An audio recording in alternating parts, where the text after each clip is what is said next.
Start webinar.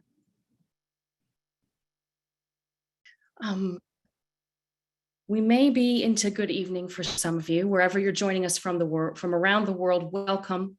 My name is Gina Moore, and I'm a journalist. I'm really pleased to welcome you here today. We'll do a few housekeeping announcements before we get started, but we're all delighted to have you here, delighted for the response to this important and celebratory event called We Matter, We Belong, We Decide, which is convened to commemorate the International Day of Persons with Disabilities and as part of the 16 Days of Activism. So a couple of notes before we begin. We have accessibility in this session provided in international sign, real-time captions in English, simultaneous translation in Spanish, French, and Chinese. So please click the globe icon at the bottom of your screen and then select your preferred language. If you're not speaking, please turn off your video and your audio to make it a little bit easier on the tech side for all of us. And when we reach the question and answer portion of our program, please feel free to drop your questions into the Q&A box for this event. So having said all of that, oh no, am I on mute? No, unmute myself. You can hear me, right? I've got a little code to unmute myself. Go ahead. Thank you. All right, here we are. We are gathered together here today on the International Day of Persons with Disabilities. Around the world, nearly 1 billion people, or 15% of the world's population, will experience some form of disability during their lifetime. And today, we're celebrating the vision and the mission that brings us together. That vision and that mission is an inclusive world in which no one is left behind.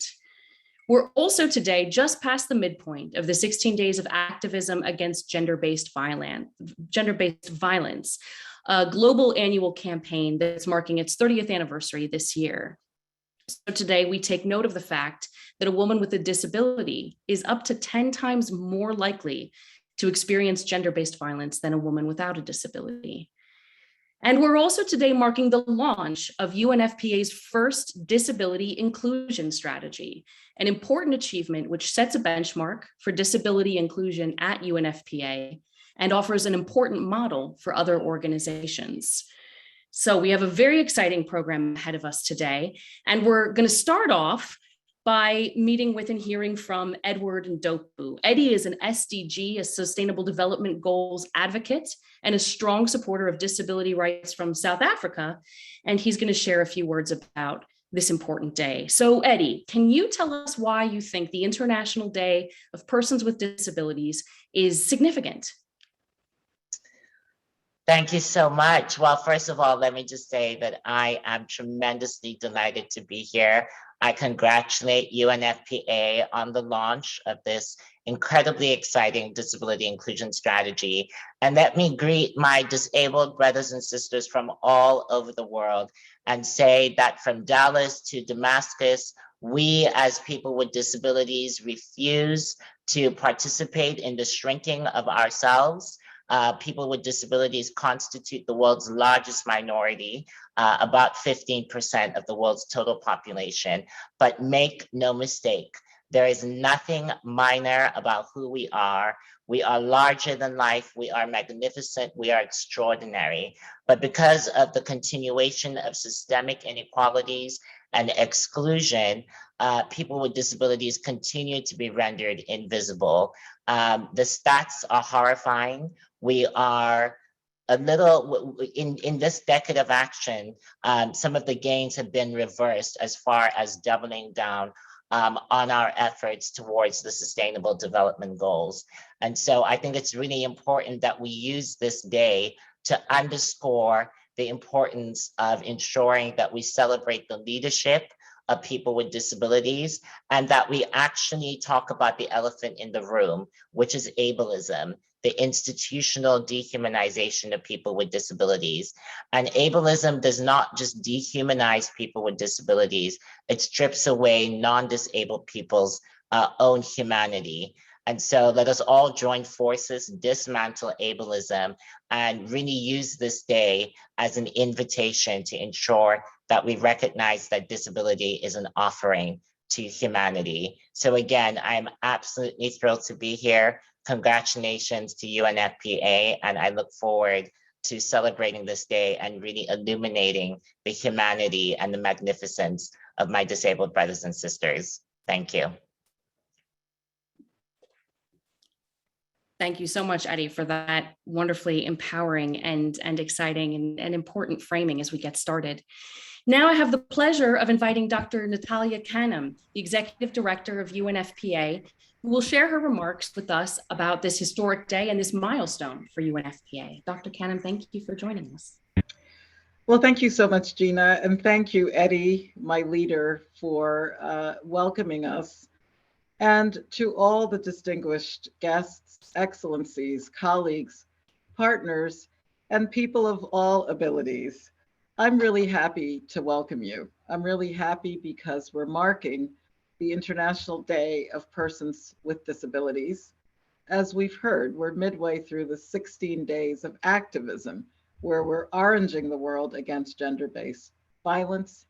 And here from the outset, I would like us to honor all of the courageous advocates all around the world who are working tirelessly to make human rights a reality, and a reality for everyone. And for the defenders of inclusion and advancing the rights of people with disabilities, for ensuring that there is participation in a meaningful and in a leadership way in society.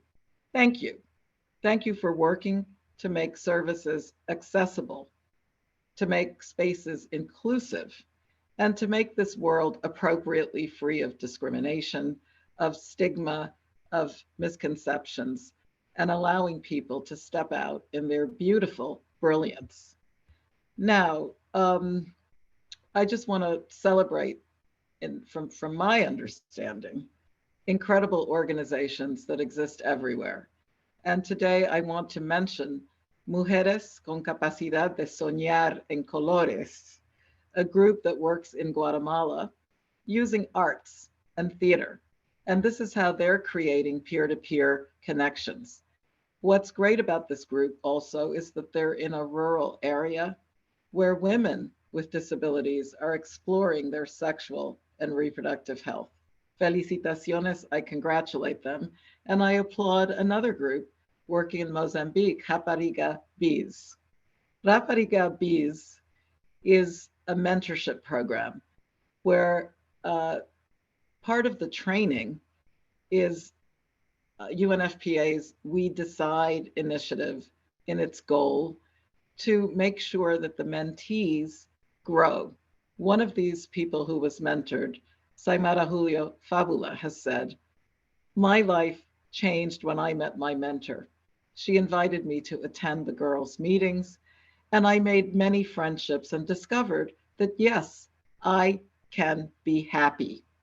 So this is replicated in so many places around the world. And today I'd like to celebrate you who are agents of change, who are institutions of change, reflecting the hard work ahead for all of us who uphold equal rights of people, inherent rights.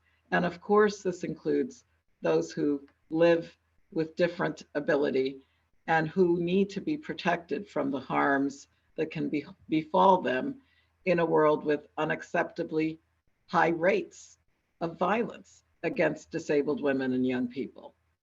In a world where impunity can prevail and justice can be denied, I believe the numbers are alarming. When you take stock of the fact that women with disabilities are up to 10 times more likely to experience gender-based violence, and meanwhile, young people living with disabilities are nearly 4 times as likely to be subjected to sexual violence, with girls at greatest risk. And when able-bodied women and girls also face gender-based violence, violence and abuse against girls with disabilities is especially abhorrent. Withholding medication, withholding assistive devices, non-voluntary use of contraception, and even forced sterilization. Again, not uncommon and against the sexual and reproductive rights of people with disabilities. I have to tell you what happened to a woman who UNFPA met in India, and she's visually impaired. I'm sorry, in Kazakhstan. She came from Kazakhstan and is visually impaired. And she was forced to end her pregnancy. And she was forced to undergo unwanted sterilization. And she's quoted as saying, when I was 5 months pregnant, I was tricked into going to the hospital. My pregnancy was terminated. My fallopian tubes were tied, and I never even gave my consent. This is the type of story that tells us that human rights violations have to be a sphere of action. These kinds of things very often happen in the shadows. They're not acknowledged. Well, from today, we're going to speak up and speak out about these things. So we end the stigma, we end the discrimination, and we also do practical things, like make sure we overcome barriers to movement, to mobility, to securing transportation, or to being able to communicate needs. Together, I believe that we will step forward to commit our voices, and in UNFPA's case, we are going to commit resources.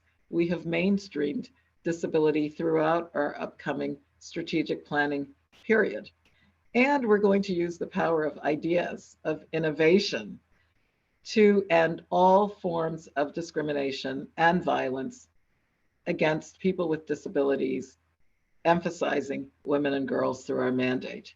And as we launch today, UNFPA's first ever Disability Inclusion Strategy, entitled, We Matter, We Belong, We Decide.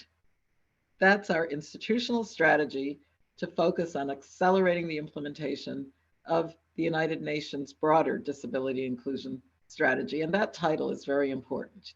It was come up with in consultation with people with disabilities. They told us we matter, we belong, we decide, and I would actually add we lead. And this is why I'm so pleased to be part of this opening day for us, because we're living up to the call, nothing about us without us. We're living up to the hopes and the aspirations and the creative capacity of the millions of people around the world who today are setting a new standard for people living with disabilities, insisting that governments, that international organizations, that non-governmental organizations around the world recognize their rights, listen to their voices, and respect their choices. This is about accelerating organizational change that ensures full equality for persons living with disabilities and that welcomes human diversity across the entire spectrum. So I'm glad that we are stepping out proudly on the inclusion equation for people with disabilities in every single part of our efforts at UNFPA to uphold human rights, to advance sustainable development, and to secure peace. Peace in our homes, in our hearts, and certainly in this world. And in so doing, we take advantage of the talent and the knowledge and the wisdom that resides in people who've had to figure out this world with a different lens. We also tackle the inequalities and the discrimination that the COVID-19 era has exposed for all of us to see. And that is how together we will build a more just, a more inclusive, a more accessible world for everybody. Thank you so much. Thank you so much, Dr. Kanem. It was a pleasure to hear from you. Thank you for that global overview of the challenges, of the change making that's already taking place, and of the vision and leadership that UNFPA is bringing to inclusion and to action. It's exciting to hear about all that's happening. I now have the pleasure of inviting to the floor His Excellency, the Ambassador Agustin Santos Moravo, the permanent representative of Spain to the United Nations. Ambassador, we're really looking forward to hearing your remarks. Thank you. Muchísimas gracias. Muchísimas gracias. Buenos días a todos. En primer lugar, quiero agradecer a la doctora Natalia Kanem su invitación para participar en esta conmemoración del Día Internacional de las Personas con Discapacidad. Créanme que es un honor, y es un honor especialmente hacerlo acompañado de un país amigo como Noruega, con todas ustedes, mujeres, con todos ustedes, jóvenes, junto a todos los miembros de la sociedad civil que participan en este acto. Para España, la promoción de los derechos de las personas con discapacidad y las políticas públicas relacionadas gozan de la máxima prioridad.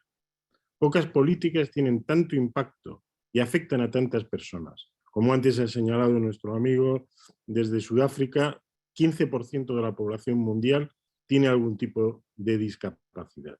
En mi país son casi 4 millones de ciudadanos españoles, 12 millones los que se ven afectados y contamos a sus familias. Con mis palabras quiero hoy transmitir un doble compromiso. El compromiso de España con el Fondo de Naciones Unidas para las Poblaciones y con su estrategia de inclusión de la discapacidad. Y un compromiso especial con las mujeres y los jóvenes con discapacidad que en mayor medida deben esforzarse para luchar contra las barreras y los estigmas sociales heredados. España y FENUAP comparten una asociación estratégica de la que estamos orgullosos y vamos de la mano en la lucha contra la violencia de género, a favor de la igualdad de oportunidades y por la defensa de los derechos humanos, especialmente de las mujeres y los jóvenes con discapacidad. Esta alianza se plasma de manera clara en el programa We Decide, del que España es un sólido valedor. AECID, nuestra agencia de cooperación, ha contribuido desde 2016 esta línea temática centrada en la discapacidad, con un monto total que llega ahora mismo a los 3,1 millones de euros. A través de We Decide,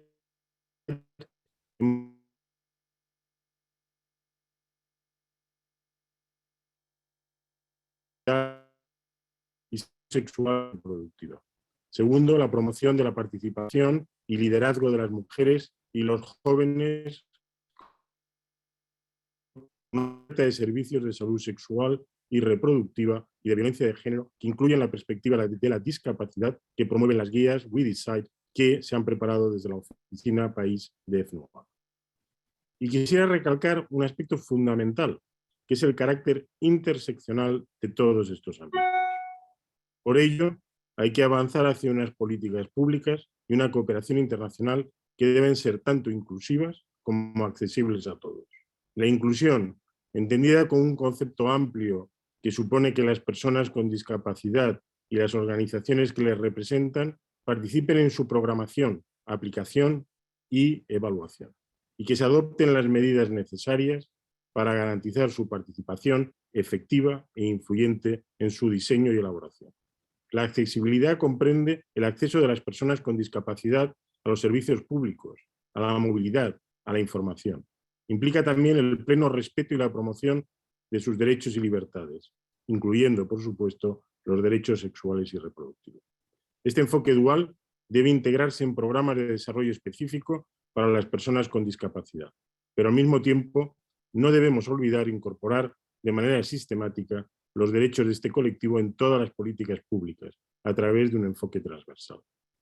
Reitero, para concluir, la disposición de mi país para, en primer lugar, escuchar las necesidades de las mujeres y los jóvenes con discapacidad, buscar con ellos las soluciones que se requieren y que ellos deseen, y también para fortalecer aún más, si cabe, nuestra colaboración con FNUAP y su estrategia de inclusión de la discapacidad. Una estrategia anclada por un principio claro: la defensa y promoción de los distintos colectivos y diversidades que forman la discapacidad. Decía la antropóloga estadounidense Margaret Mead que si queremos conseguir una sociedad más rica, debemos encontrar una en la que cada ser humano tenga un lugar apropiado. Y así es, porque efectivamente la participación de las personas con discapacidad en la vida política, económica, social y cultural nos enriquece a todos, nos hace más fuertes, mejora nuestras sociedades y representa también a escala internacional un multilateralismo eficaz e inclusivo que es el que todos compartimos. Muchísimas gracias y muchas felicidades en este Día Internacional de las Personas con Discapacidad. Muchas gracias. Thank you so much, Your Excellency, Mr. Augustin Santos Marava. Now, thank you. Now I would like to invite to the floor His Excellency Valheim, the Deputy Permanent Representative of Norway to the United Nations. Thank you very much, dear colleagues and distinguished guests. Thank you for joining us today's important event, and thank you very much to UNFPA, Dr. Kanem, for organizing and giving us the honor to participate. Also, many thanks to PR of Spain, Agustin, and not the least for the very inspirational introduction by Edward Ndupel. Highly appreciated. As part of its ongoing efforts to promote inclusion, Norway has placed great emphasis on persons with disabilities. We thank UNFPA for its tireless efforts and ongoing collaboration, and commend it for today's landmark achievement, the launch of the first ever Disability Inclusion Strategy, We Matter, We Belong, We Decide. We applaud the strategy's focus on youth participation and gender equality, and we are immensely pleased that UNFPA has taken the opportunity of the International Day of Disabilities to highlight the global 16 Days of Activism campaign and draw attention to the linkages between disability and gender-based violence. And I must say, Dr. Kanem, I was very shocked by the examples that you referred to in your introduction. It certainly underlines the enormous tasks we have in front of us in that area. As we continue to collaborate on this important matter, it will be vital to consider and address multiple and intersecting vulnerabilities. Norway will be hosting the next Global Disability Summit in February 2022, together with Ghana. We thank Ghana for taking a regional lead and for contributing to global mobilization. The Norwegian government looks forward to working together to motivate other states and multilateral organizations to bring concrete commitments to the table to promote the participation of the rights of persons with disabilities.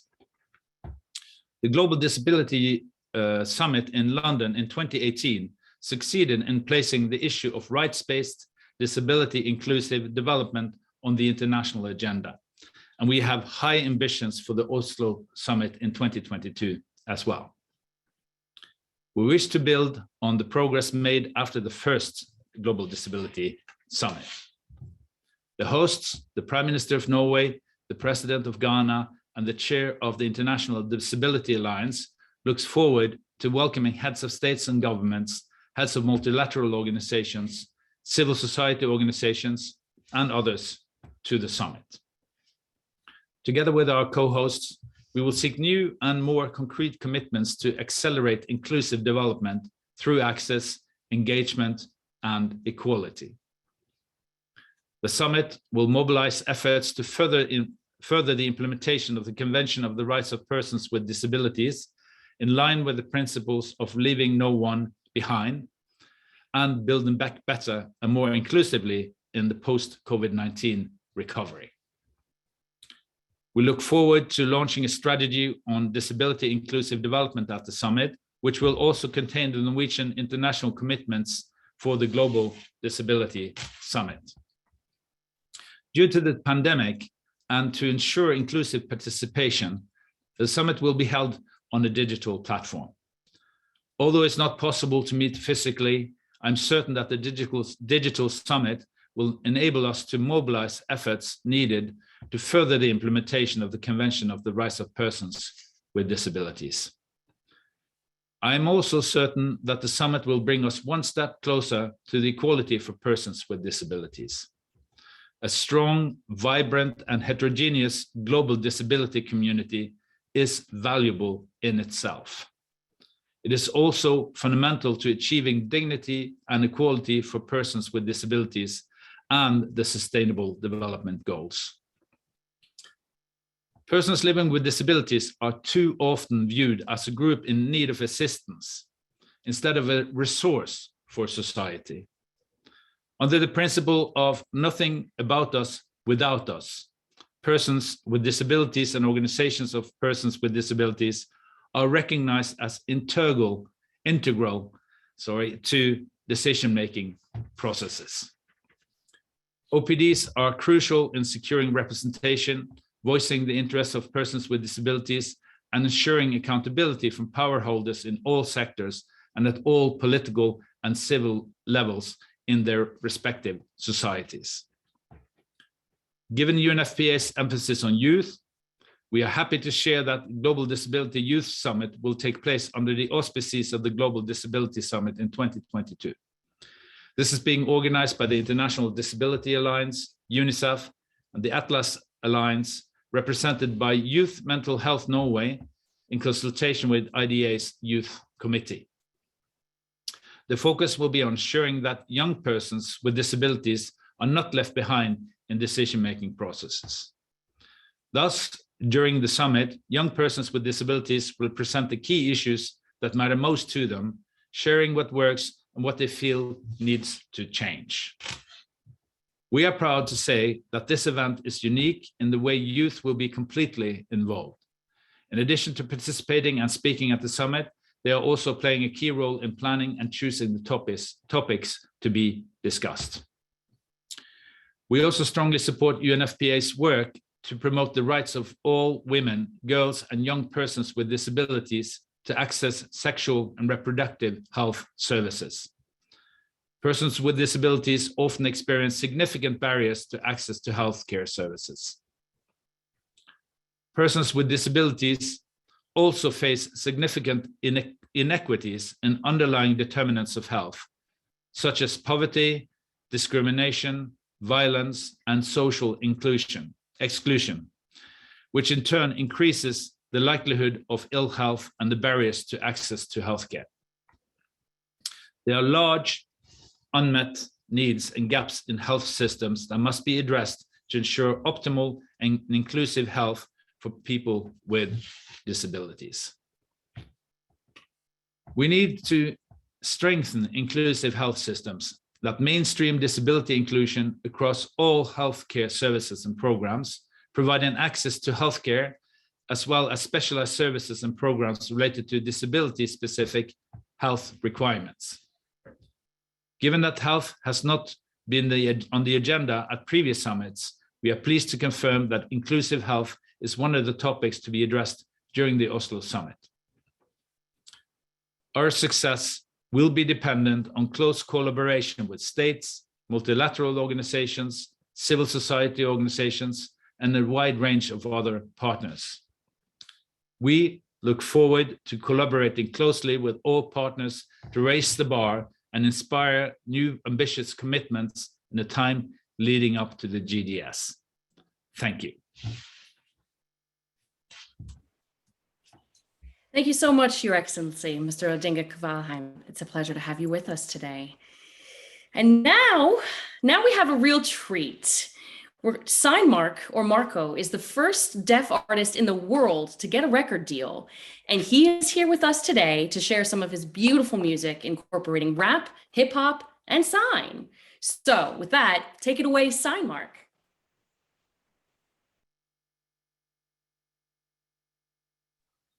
Hello, hello. Yes, thank you. Thank you so much. And congratulations. I'm from a very, very small family. When UNFPA contacted me and spoke to me about this event, I was like, oh man, I really want to be involved. And the reason is because this event has always been important for me. And that's because it's just been a huge part of my life. I've been in these situations as well. But I asked my wife and my kids, I was like, hey, is it okay? Would you mind if I go do this beautiful webinar real quick? But I am very honored to be here. It's so good to see everyone. My name is Marco. This is my name sign. I'm an artist, but this is my artist name sign. You know, over here, you know, it's cold and dark over there in the US, so I'm over here now. It's a lot better. I am the first deaf person who made a record label and actually signed it. And that was 15 years ago. One of the positive things is I have a degree, a master's degree in education. I have 3 kids, I run a company. I've performed, I've done many, many presentations over the years, over these 15 years, and I've traveled to 50 different countries. So again, I would like to say congratulations to UNFPA for having this International Day of Disabilities. And it's very, very important that each and every disability can have a voice and actually ask themselves, hey, who am I? And be able to tell that without someone else telling them. And that's why I always write music, and there's always themes in the music that pertains to that. And I do have one quote that I say, I am what I am. Right? There are other songs, but that is one song that I wrote. I have deaf, you, it's not us, it's you have the problem with listening. So it's really, really important that every disability is provided services. Of course, you get the service you need, right? And that's not just because, oh, they're disabled, they need assistance. No, because helping that one person or anyone with a disability helps everyone, not just the person with the disability. So it depends on their needs and their process. Everyone is very different, right? And it doesn't matter if you're disabled or not. We're all human. We all have needs.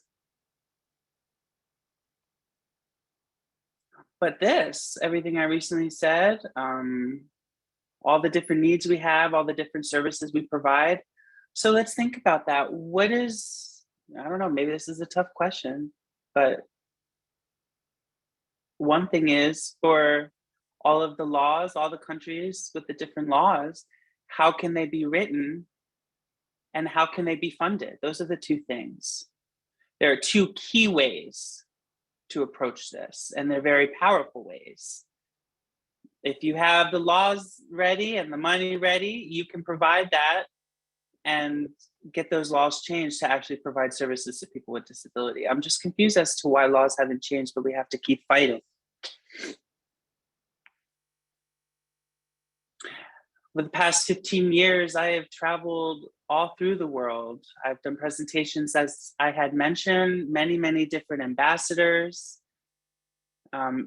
many different missionaries, presidents, royals, the list goes on and on. I've even met some presidents themselves. So all of the diasporas, it's about 200 countries or something. I always feel inspired from my experience explaining where I come from and my story. And I tend to tell them, they often say, well, why don't we do something? So I will contact them later after the meeting and say, hey, how's it going? You said, let's do something. What are we going to do?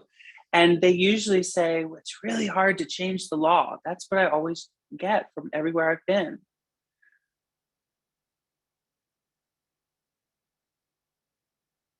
And it's just a struggle for Parliament to change the law. It's been a struggle for a while, and that's something I've noticed over my travels.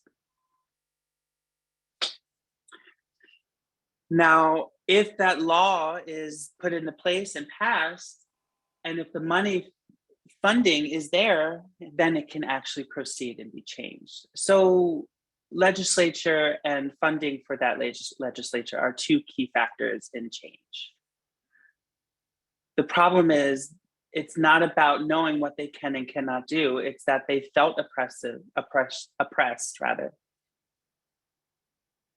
And people with disabilities are always experiencing this. However, we don't hear the complaints, but we know there are complaints. So some people don't realize that you can go to court and it's like, oh, wow, I can go to court. And they didn't know that. If people with disabilities realize that they could go to court, that they can fight for their rights, then they would. So it's an education aspect as well. If they know that, then they can follow and change the law. So everything that I've said, from the law and the funding for that, to change them, it could be discrimination, oppression, it'll start to go down because people with disabilities have that knowledge and they are empowered. They have that information and they know how that works, so then they can go proceed and affect change. We should all keep fighting. We have to go into all of the countries that we are in, assess the laws that are in place and question them and address them. So keep up the good work, keep going, keep fighting, stay optimistic. I know everyone's tired. I know we've been in this situation for a long time, as we all have growing up, but we have rights too. People with disability have rights too.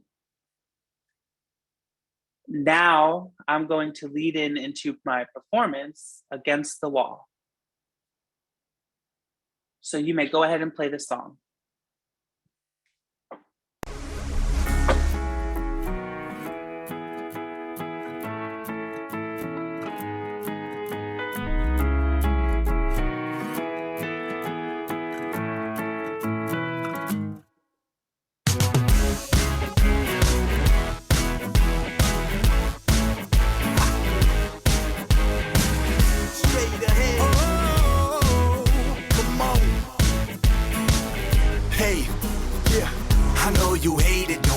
You see me succeed, you rather see me bleed, but I'm real on 3D.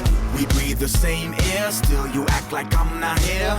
Fingers tied, when I see you solemnly swear. I'm knocking at your front door, demanding you to come out. You need to get on my level to know what I'm about. Cause we falling, hitting rock bottom. Gotta step up, now tell me what's up. Even if the world comes crashing down, and even if my luck would turn around, I stand tall, proud, back against the wall. Oh, and even if the hands of time would freeze, you won't see me begging down on my knees. I stand tall, proud, back against the wall. Not asking for no favors, don't want your friendly deeds. Don't try to be my savior, I bite that hand that feeds. Nothing changes without the first step. Stay still but not to advance, it's to regress. I'm knocking at your front door, demanding you to come out. You need to get on my level to know what I'm about. Cause we falling, hitting rock bottom. Gotta step up, now tell me what's up. Even if the world comes crashing down, and even if my luck would turn around, I stand tall, proud, back against the wall. Oh, and even if the hands of time would freeze, you won't see me begging down on my knees. I stand tall, proud, back against the wall. Without a fight, you won't see me go down. Without a fight, you won't see me fall down. Since I'm doing this for my people, for all my people, for all my people. Without a fight, you won't see me go down. Without a fight, you won't see me fall down. Since I'm doing this for my people, all my people, for all my people. Hey, even if the world comes crashing down, and even if my luck would turn around, I stand tall, proud, back against the wall. Oh, and even if the hands of time would freeze, you won't see me begging down on my knees. I stand tall, proud, back against the wall.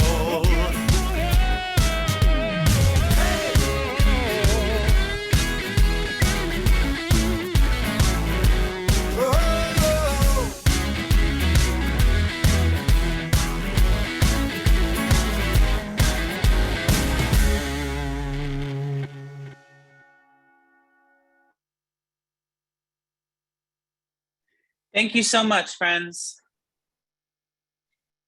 Wow, thank you so much, Signmark. That was truly fantastic. Also, I'm kind of fangirling a little bit because I don't want to tell tales on myself, but I know that song. I've danced to that song. I didn't put two and two together until this moment. So thank you. So with that, now we're going to turn to the dialogue session that we're joining in here today. I'm going to kick that off by inviting the UNFPA Executive Director to take the floor. Dr. Kanem, we spoke at the beginning of the event about a world that leaves no one behind. And I wonder if you can tell us a bit more about what disability inclusion really means for UNFPA and how the new inclusion strategy, the Disability Inclusion Strategy, pushes UNFPA's commitment to disability inclusion forward. Well, great. Thank you. And wow, Signmark, that was pretty fabulous. Really, really love it. Leaving no one behind, that's the goal of the Sustainable Development Agenda through 2030. And it really has to go beyond words into action. So for UNFPA, what we try to do everywhere we work in 150 locations around the world is to promote action that's going to be meaningful, that's going to change the picture. That's what we mean about our 3 transformative zeros. And in this instance, to be sure that there's inclusion that's going to be sustainable for people living with disabilities, no matter where they are. And that's across all our programs and everything that we do in terms of our operations around the world. An example from Indonesia, where young people with disabilities want to assert their body autonomy. Bodily autonomy is one of the issues that we've taken up in UNFPA worldwide. And there we support a program where an adolescent girl or an 11-year-old student, whoever it is, even with an intellectual disability, receives their comprehensive sexuality education, very protective, very life-saving, so that she or he, people in all their diversity, are better informed. They're knowledgeable. They know about their bodies. They know about their rights. And we're also helping girls with intellectual disabilities to find their voice. They have a voice and they are shattering a lot of misconceptions about who they are, what they can and what they cannot do. Bosnia-Herzegovina, Azerbaijan, Kenya, other countries, UNFPA is partnering with the Special Olympics. We're really happy about this because it encourages young people to participate. Sports do a lot in terms of building confidence and also leadership skills. So these are just a couple of examples of how we're guiding our broader work on diversity, on equity, on inclusion, against racism, and all of the isms. That's how we mobilize everyone who's with UNFPA around our operational plan to leave no one behind. When we put our commitments into action, we step up and it gives other people courage to step up. And again, persons with disabilities are leading. They make, we decide which UNFPA believes in rights and choices, a top priority, and that's what we do as well. We scaled up our We Decide programming in Morocco, in Ecuador, in Mozambique, and other places to ensure that disability inclusion is integrated into policies, into services, and into the law, as we heard in the song. And at the same time, you know, I have to make sure that we keep our own house in order as UNFPA. Are our facilities accessible? At the Nairobi summit, we made sure that everyone had access in every specific way. Different people need different things. That's fine. Let's work it out. Let's get it done. Communications have to be more accessible. As we've tried to do today, we try to mainstream that idea into all of our communications. And this is my last point. In order to know who's likely to be left behind, you need data, you need evidence. As the Population Fund advises on census, as we advise on humanitarian and emergency response. If the cyclone or the hurricane hits, are people living with disabilities catered for? That means that we have to evaluate, we have to disaggregate data, and that function has to be disability responsive, right? So this is the decade of action for the Sustainable Development Goals we have through 2030. That mantra, leave no one behind, has to be an action mantra. And I just want to say how much I've learned from the disabilities community. I really believe that my work overall is better. And that's why today I'm happy to celebrate the beauty of difference. It is beautiful. And I appreciate that these different experiences really contribute to strengthening the world of rights and choices for all.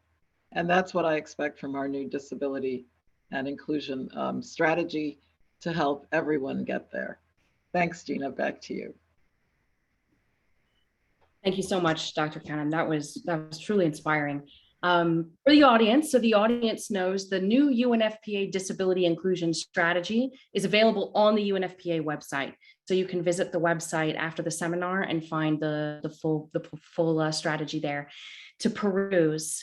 Now we're going to hear from Nujeen Mustafa, who is a youth and disability rights activist from Syria. Nujeen, you escaped in your wheelchair from war in your homeland. And as a young woman, you've overcome that incredible challenge and surely others. So I wonder if you can share with us what it means to you today that UNFPA, as the UN Agency for Sexual and Reproductive Health and Rights, takes disability inclusion so seriously. Right. Thank you for this question. I'm absolutely delighted, and it's definitely encouraging to see that the UNFPA address the issue of SRHR, bodily autonomy, gender-based violence, and intersectionality. It's still a very unexplored, marginalized, very stigmatized, and a taboo subject when it comes to people with disabilities and their sexual and reproductive rights. But first, I would like to introduce myself. I'm Nujeen Mustafa. I'm 22 years old, and I escaped war in Syria. I'm currently living in Germany, and I fled my country after crossing 8 borders. Now, let me give you a glimpse into my sexual and reproductive rights during the journey, and how they looked like while I was on the way. I thank God that I didn't get my menstruation during the journey. I would have had no way to properly react to this occurrence. I would have probably had to hide somewhere to retain a level of proper sanitation. And since I am unable to do that on my own, mostly, it would have been humiliating and psychologically damaging to lose the privacy related to such a sensitive aspect of my life as a young woman.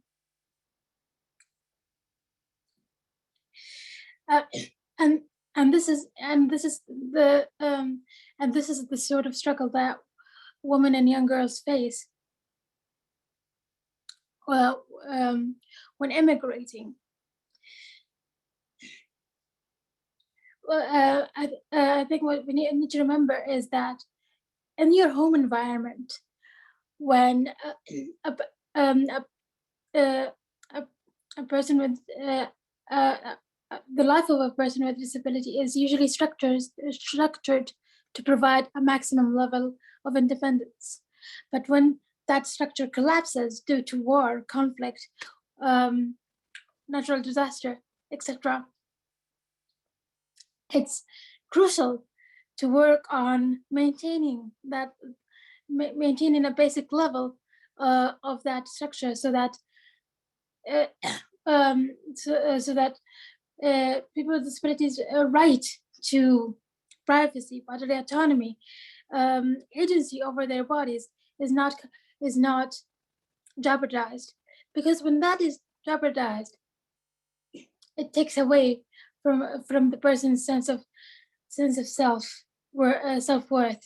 and agency and dignity. I was lucky not to get my menstruation on the way, but many many women and girls did, and they did feel helpless. They did feel humiliated due to the lack of any critical services and adequate methods to deal with this natural phenomenon. So, and I think we can all agree that people with disabilities, especially women and girls, we all deserve much better. And the message that I would love to, would love you to leave with today is when you take the SRHR rights of persons with disabilities into account, you're not doing them any favors. This is their right. Thank you very much.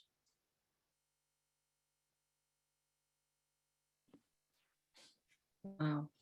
Thank you so much, Najeen. That was powerful and clear and just such an important message. Thank you for sharing that with us. Our next panelist is Mariana Camacho, a youth leader from Costa Rica. Mariana, you have a lot of experience as a youth leader in speaking in high-level advocacy spaces like this one. And you speak also about the ways that discrimination and stigma intersect, including, of course, how they can disproportionately impact young women and girls. Can you tell us more about these challenges as you see them, and how you see UNFPA's new strategy and the role that it's envisioning for youth with disabilities, making a positive contribution? Greetings to everybody. I appreciate the opportunity to address you on this International Day of Persons with Disabilities. I'm a young woman with disability from Costa Rica, and I'm an advocate for youth and disability rights. I'm sorry.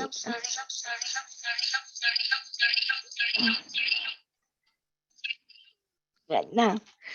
Sorry, greetings everybody. I appreciate the opportunity to address you on this International Day on Persons with Disabilities. I'm a young woman with disability from Costa Rica. I'm an advocate for youth and disability rights and a member of the Global Network on Young Persons with Disabilities, supported by the UNFPA and other UN agencies. Indeed, women and girls with disabilities face discrimination and stigma. A week ago, we commemorate the International Day of Elimination of Violence Against Women. These occasions serve to remind us all that young women with disabilities are more vulnerable to violence than our peers without disabilities. We, young women with disabilities, continue to be infanticide, but family members and health providers who impose tremendous barriers that limited our access to sexual and reproductive health and gender-based violence services. In addition, knowledge about sexuality is null or limited by the lack of access to education that incorporates accessibility requirements in educational programs. So there is a need to access inclusive education too. I'm sure the new disability inclusion strategy that UNFPA is launching today will enable us, young youth with disabilities, to continue promoting the discussions related to discrimination against persons with disabilities, all matters related to marriage, family, parenthood, and relationships with young persons. In fact, the global network of young persons with disabilities has also involved in the consultation and review process on this strategy as well. These discussions will surely help us to establish the measures to fight against all the challenges we faced. The promotion of body autonomy will also contribute to our empowerment, and it will serve us to engage in dialogue with our governments to advance the design of the better and more inclusive policies that that put us in the center of all decision-making processes and help us to fight against prejudice and stereotypes. We look forward to strengthening the relationships with the UNFPA and for working closely together for the recognition of our rights. UNFPA Disability Inclusion Strategy and programs like We Decide are allowing young persons with disabilities to develop their leadership skills and to build our capacity on issues including sexual and reproductive health and rights, measures against gender-based violence, body autonomy, and others. This year, the Secretary General established the theme Leadership and Participation of Persons with Disabilities Toward an Inclusive, Accessible, and Sustainable Post-COVID World. For years, we have stood for minimal participation of young with disabilities in the youth discussions, and we have advocated for accessibility and removal of all communicational barriers. Recognition of that youth is not an homogeneous group. I'm sure the UNFPA can support us to continue this work and can help us youth with disabilities to carry on the promotion of initiatives that consider the intersectionality of young persons with disabilities and the embrace of our diversity so we can build but better for all. Thank you. Thank you so much, Mariana. That was such a powerful message. Now we're going to hear again from Eddie and Dopu. Eddie, I know that you advocate for and share the commitment that so many of our attendees here today share to the right, the value that people living with disabilities should have the same opportunities and access to resources that people of all abilities have, so that they also can reach their full potential and participate in decisions about their lives, including their bodily autonomy. Can you tell us more about your advocacy on this and expand a bit on your thoughts? Yeah, absolutely. So, I think Dr. Kanem said it at the very top of this dialogue, that this is also about underscoring the leadership of people with disabilities. I think that the goal to leave nobody behind is not just a goal to get people with disabilities to the minimum threshold. It's actually about going beyond compliance, beyond ticking a box. And I think really recognizing the transformative power of disability. I fundamentally believe that disability and innovation are two sides of the same coin, because what we as people with disabilities demonstrate is that there are other ways of existing. There are multiple ways of moving through the world, alternative ways of being productive, alternative ways of being magnificent and beautiful. And I love this, Dr. Khan mentioned this idea of difference and beauty, existing side by side. And so I think the transformative power of disability is what ought to be leveraged, right? And that goes beyond the logic of compliance, right? And I think in order for that to happen, we also need a broader conceptualization of accessibility. As a wheelchair user, I often say this, that, a ramp, facilitates entry into a building, but a ramp in and of itself is not what makes a space accessible. What makes a space accessible is the sense of belonging and the sense of freedom that space engenders for all of us to come together and feel validated, right? And so it's about access to self-actualization, to dignity, to agency, to sovereignty. And that's why I love, this entire strategy around us mattering, belonging, and deciding. That goes beyond the built environment. That's a much deeper articulation of accessibility and inclusion. And so, that's what my advocacy is about. How can we raise the level of ambition when it comes to inclusion and accessibility, so that we recognize people with disabilities as full human beings, deserving of everything? Wow, thank you so much. That is such a fulsome and inspiring vision of words that sometimes risk just feeling like more words, right? Like accessibility. You've just brought that to life for us in such a deep and powerful way. Thank you. It's a pleasure. So finally here on our panel, we're going to hear from Susanna Phillips, who's the Interim Executive Director of Women's Enabled International. Susanna, there might be no one outside of UNFPA who better understands how transformative this new disability inclusion strategy is going to be than you do. As a key partner with UNFPA, how do you see UNFPA's institutional commitment to disability inclusion contributing to furthering progress on the human rights-based approach to the International Conference of Population Development's Program of Action, to the Convention on the Rights of Persons with Disabilities, and of course to the 2030 Agenda? Thanks so much, Gina, for this question, and to UNFPA for inviting me to be a part of this really beautiful celebration today. The frameworks that you mentioned, the ICPD, the CRPD, and the 2030 Agenda, those provide really crucial underpinnings to understanding both the rights of individuals, including persons with disabilities, and the obligations that states have voluntarily undertaken to respect, protect, and fulfill these rights. And each was groundbreaking in its own way. The ICPD Program of Action helped reshape the way we think about sexual and reproductive health, framing it for the first time, I believe, as a fundamental human rights issue that is central to ensuring gender equality. And it also recognized disability as a prohibited ground for discrimination, including in the area of reproductive rights.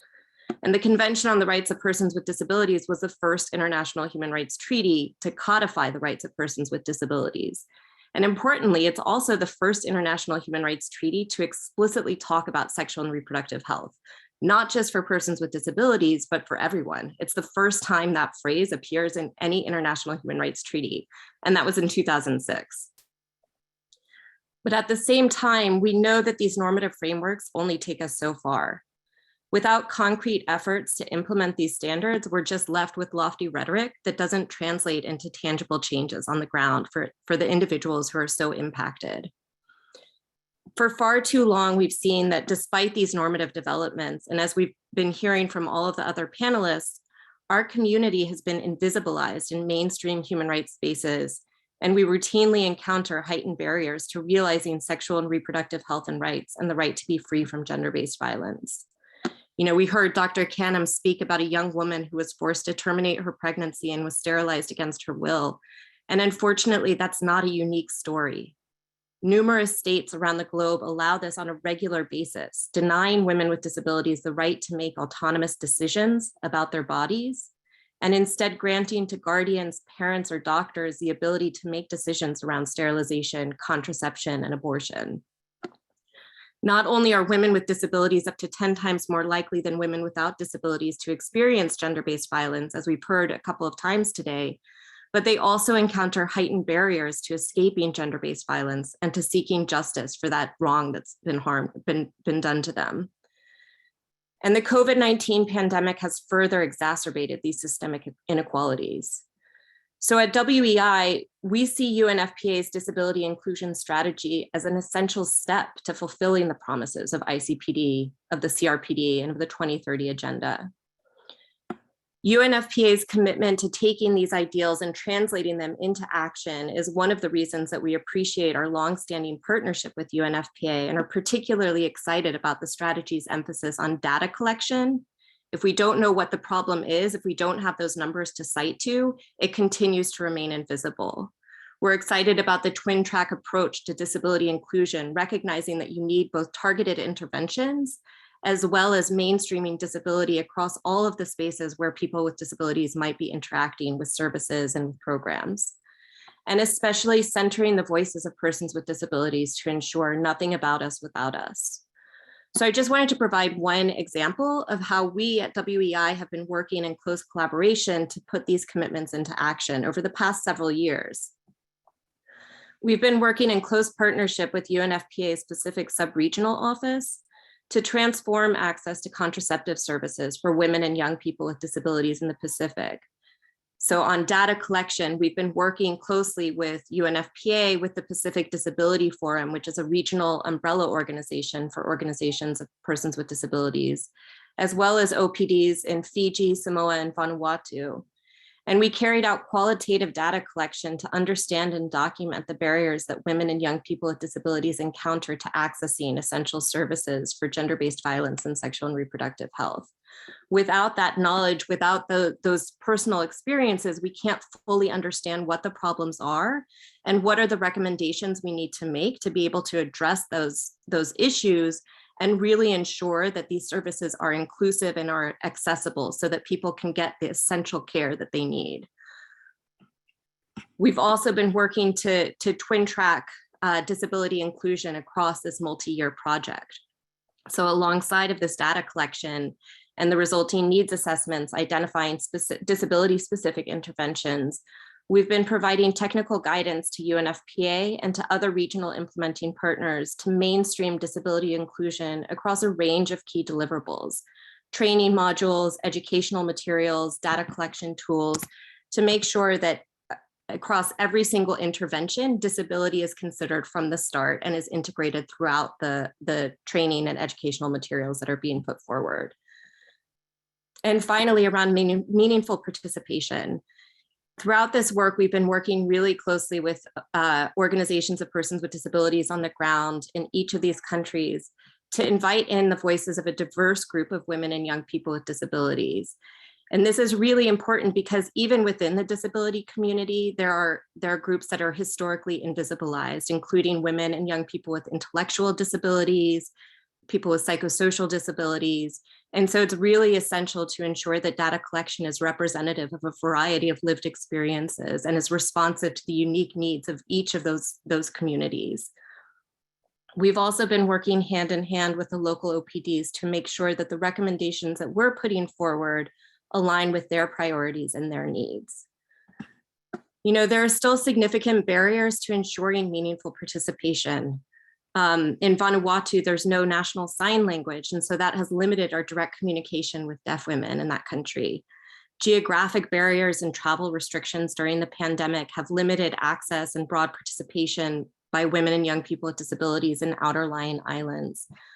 But despite these challenges, we're really encouraged by the strides that have been made, and in particular by the strong commitment that we've seen across UNFPA offices, from headquarters to regional offices down to the country office level, to really ensuring that disability inclusion is a key piece of the work that UNFPA is doing across its programming, and to really ensure that as we move forward, we're leaving nobody behind.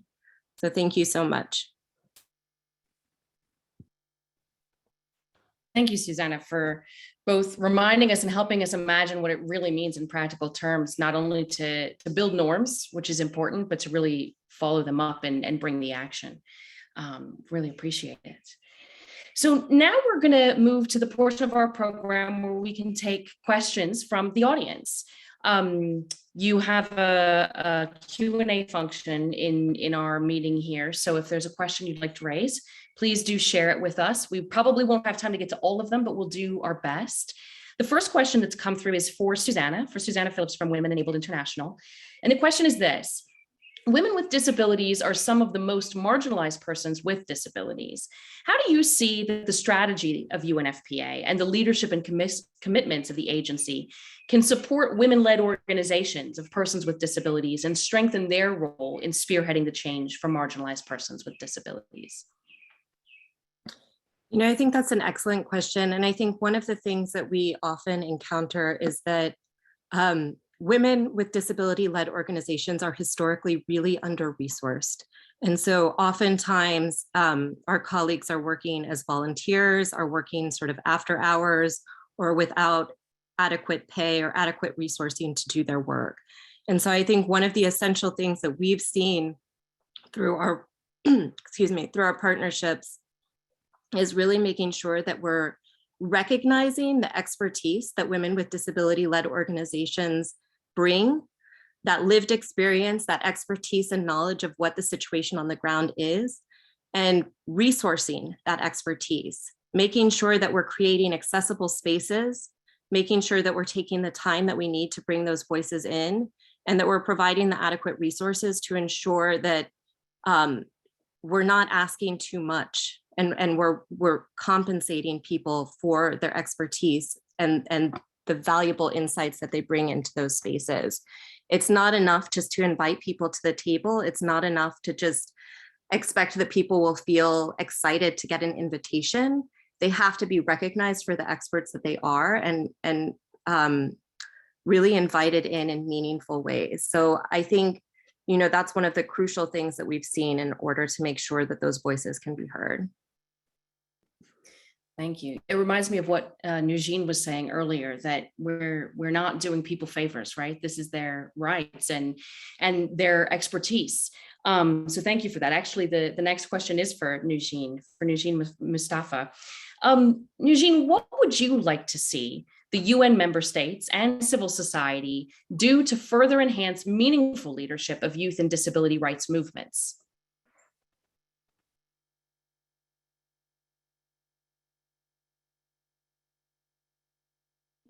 Oh, sorry, Nujeen, we don't have your voice.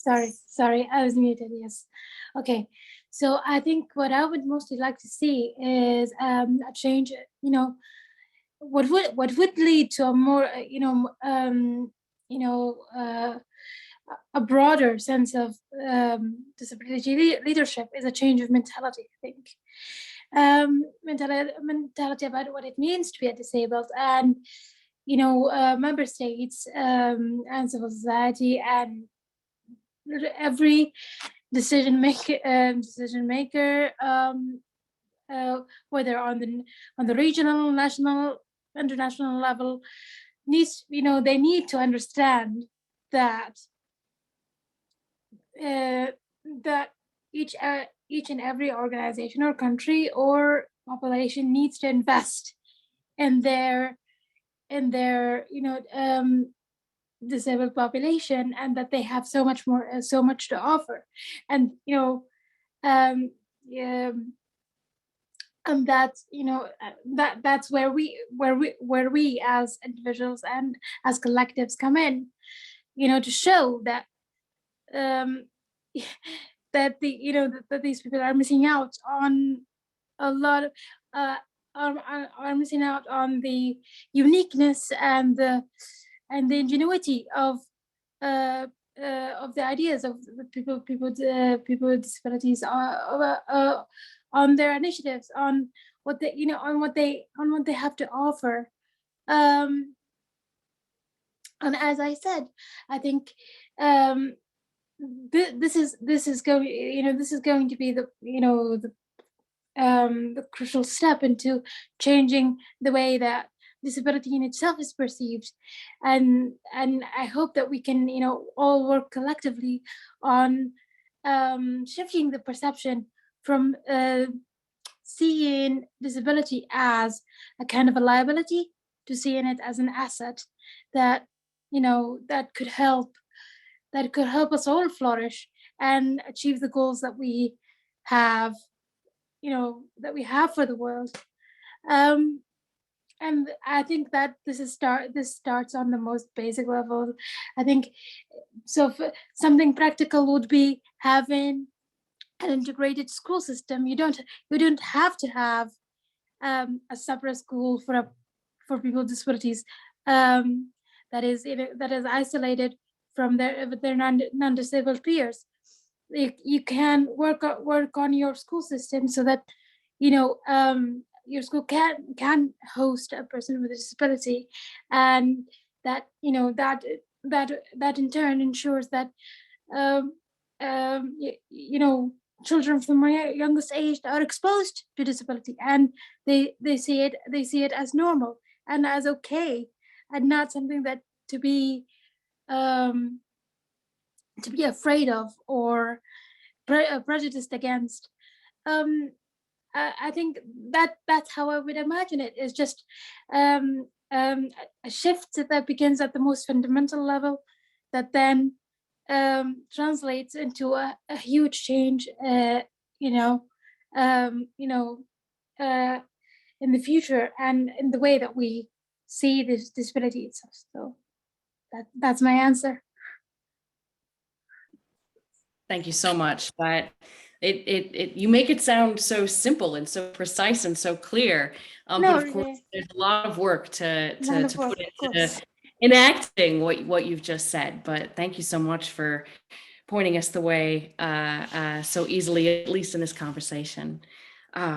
So the next question that we have here is for Nafissatou Diop, the Chief of the Gender and Human Rights Branch at UNFPA, who is here on the call with us today. The question is this: the cornerstone of the Agenda 2030 is leaving no one behind. How do you see this strategy could support the majority of persons with disabilities who live in developing countries to realize their sexual and reproductive health and rights? Thank you so much.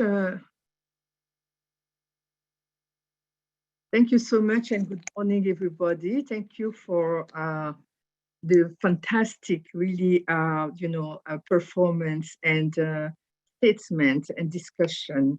I would like just to start by saying that, this UNFPA strategy, is really coming at a timely moment where we are moving into a new strategic plan, 2022-2025.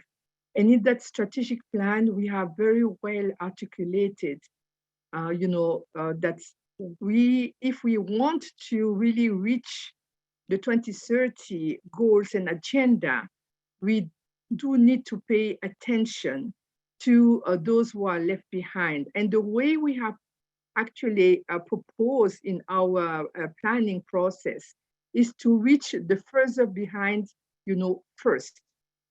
So reaching the further behind first for us is an accelerator. And what that means?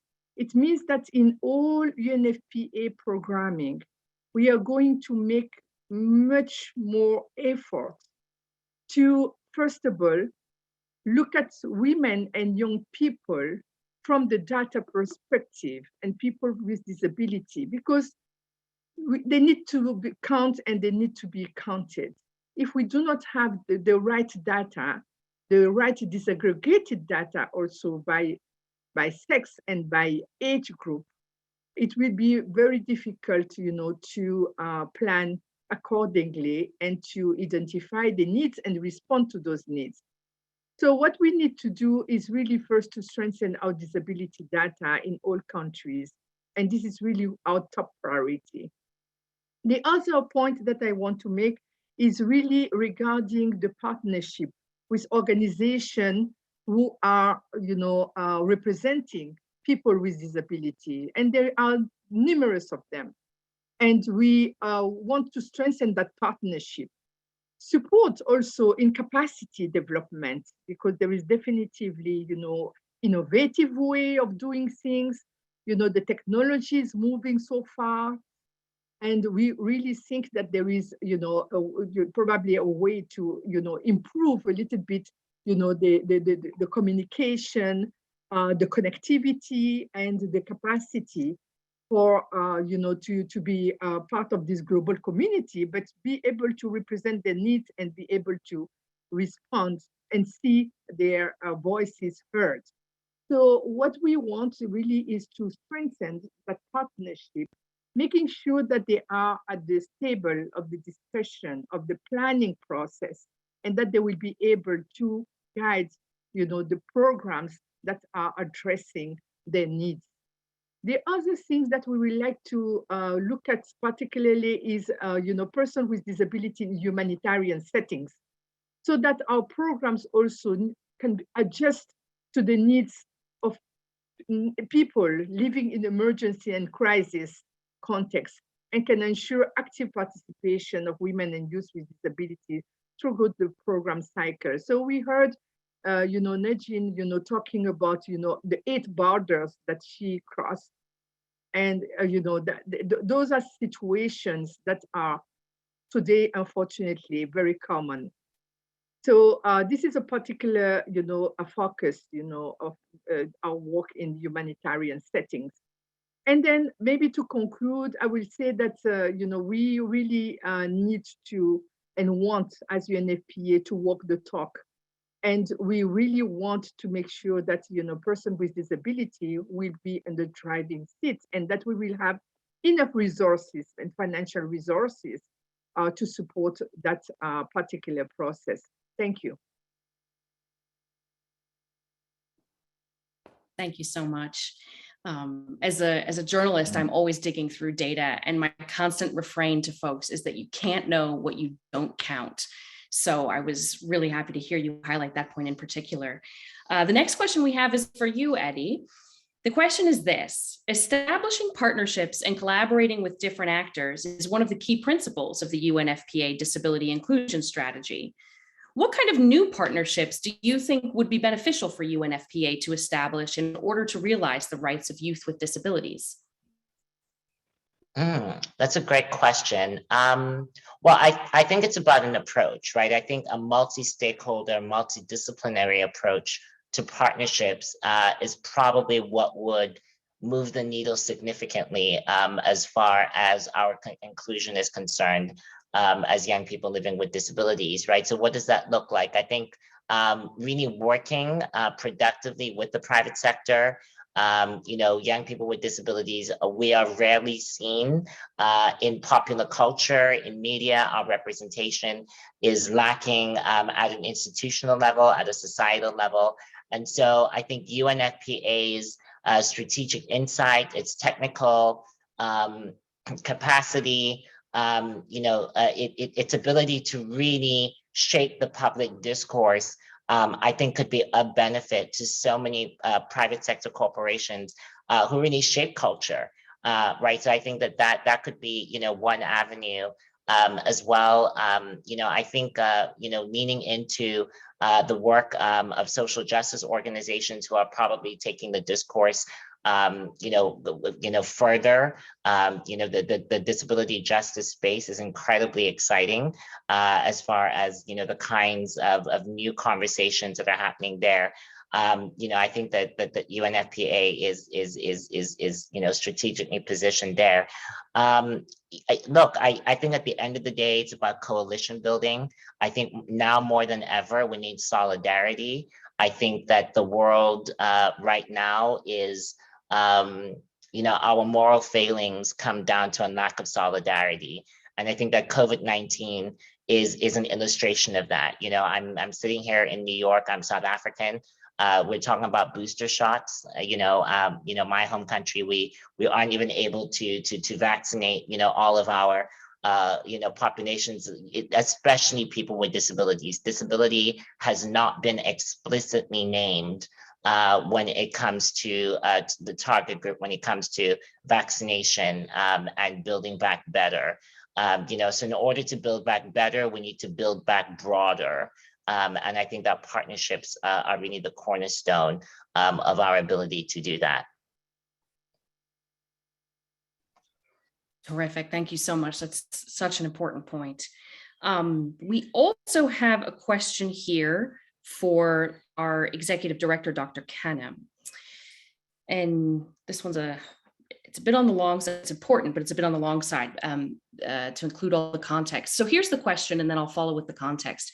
The question is, we're in the 16 days of activism against gender-based violence. And so the questioner would like to ask, what is the response scenario when a woman with a disability is subjected to violence? And here's the context the questioner wants us to know. When a woman is subjected to violence, she should go to the police station and make a complaint, and then go to family affairs centers or to shelters to be safe. But a woman with a disability doesn't have accessibility in the first place. So might you please, in some simple words, suggest what a woman can do with a disability when subjected to violence, particularly in UNFPA's view? Well, thank you so much, Gina. And I appreciate this question very much because it's at the heart of equal rights for all. People with a disability, of course, are not all the same in terms of ability to communicate or how. So a lot of our concern in UNFPA is to pre-position the understanding so that every person with disability understands that this is their right to human dignity, not to be oppressed or suppressed. So the communications mechanisms of walking to the police station obviously are not equally going to be accessible to all, but the understanding of inherent dignity. And I think all of the activists with disabilities that spoke today have made very clear. Make it easy for me according to what my particular needs are. If a phone call is not possible, then we have to be creative in terms of prepositioning, asking the question, are you okay, right? So in that sense, the challenge of innovation, and I believe that Eddie spoke very eloquently to this, and I learned from that flip side of the coin. The challenge of innovation is that I'm deaf. My eyesight is impaired. I don't speak the language in the same way that others around me. But the human element of caring if I'm okay, everybody can sense that and everyone can respond to that. Similarly, as the activist who escaped a war zone told us, people don't want to be embarrassed. They don't want to be assaulted. They don't want to be aggressed upon regardless of the situation. So the vigilance that a UNFPA has to have means, in my mind, linking to women's groups, linking to the disabilities activist groups, and training everyone from the receptionist that you meet as you step through the door, people in shelters, people in the healthcare system, people in general everywhere, that difference is not a reason for ridicule. It's not a reason for minimizing the same exact human rights that we all have. So I would invite anyone with a disability who is being subjected to violence to report to the best of their ability. For those of us who have the responsibility of responding and preventing sexual and gender-based violence, that's precisely the reason we're elevating this in our December 3rd work, but throughout the 16 days. I mean it when and I'm pleased to hear that so far at the country level, at the regional level, and at the headquarters, this is not just a day. This is something that has to be integrated into our understanding of our work. And let me emphasize that when we lift the boat of disability, all the boats are going to rise. When we think and proactively anticipate what are the needs of someone who's blind, let me assure you, they know better than I know how to get out of the building that I'm in right now, because I haven't been sensitized to think about how do you get out of here. And so when you're differently abled, you actually know a heck of a lot more than people who take for granted certain types of access. But to the questioner, let me assure you that I want to think with you as to how do we handle that situation when someone with a disability is facing violence of any type. How can we make it easier for them to be heard in the way that they can feel the confidence that they too will be safe, they will be secure, and that the world will be welcoming and open to embrace their understanding of what makes us fairer, more equal, and to live in a situation where we can all be comfortable, that leaving no one behind literally leaves all people rising, including those of us who are labeled without a disability. Although, you know, let's face it, everybody's got something. And that's what the whole point of today was. So thanks very much, Gina, for moderating us. I want to really thank the ambassadors who I believe also learned along with the rest of us how supporting this work amplifies the rights and choices equation of SRHR for all. So thank you, Gina, back to you. Thank you so much. And thank you to Mr. Ambassadors for sticking with us also through the whole program. I wonder if either of you might want to share a quick thought or reflection in closing, since we still have you with us. Yes, of course. If you allow me, I was really impressed by all the debate, you know, and all the conversation that followed to the first presentation. I think the stress is on the need to continue insisting for the rights of the persons with discapacities. And yes, to say that you have us on your side. We will continue with you struggling to make that important motive, that not leaving anybody behind, a key question for the developments of the Agenda 2030 and the new agenda that we are starting now to debate. So thank you very much for the invitation, with sharing with you the joy of being all together and commemorating this day. Thank you so much. And please allow me also joining Ambassador Santos in thanking you so much for inviting us. It's been a great honor to take part, and I've learned a lot from listening to you, and certainly my view that people with disabilities is a resource rather than a challenge has been further strengthened. And again, from the Norwegian side, we will very much look forward to see you all at the Global Disability Summit in 2022 and already in February. Thank you very much to all of you. Thank you, Your Excellencies. Thank you to our panelists. Thank you to our audience for joining us. I have just a few thoughts to sum up here.